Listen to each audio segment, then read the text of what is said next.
人家做車嘅時候你未出世啦，春代。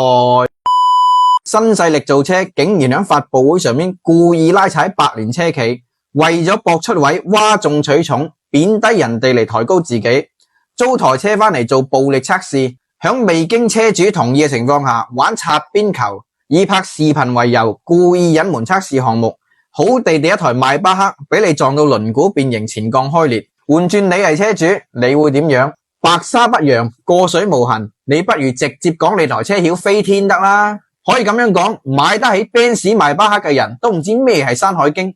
你喺呢度學人拋書包扮有文化，你都唔臭米氣嘅你啊！人家做車嘅時候你未出世啦，春代，你拍埋晒啲閪嘢俾我哋睇，簡直就係挑戰全網智商。調大個避震阻嚟，利用慣性衝過個氹，咁樣就叫做吊打邁巴赫。你唔去春晚度表演魔術，我都覺得浪費人才。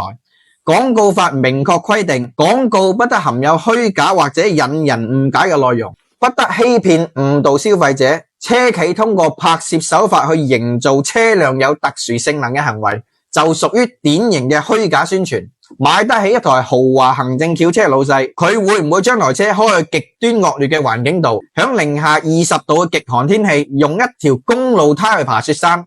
但凡一個智力正常嘅人都唔會做出啲咁閪傻閪嘅測試，只能夠說明主辦方嘅無知同埋幼稚。你搞咁大爛嘢出嚟，無非都係想話 Benz 長腳啫。你想我哋買你台車，咁你都冇理由貶低我哋台車㗎。你傷咗我哋咁多 Benz 車主嗰粒火紅的心啊！你知唔知啊？再講呢種卑鄙嘅惡性競爭手段，對於潛在客戶嚟講，只會覺得呢個品牌毫無誠信可言，連最基本嘅商業道德都唔遵守。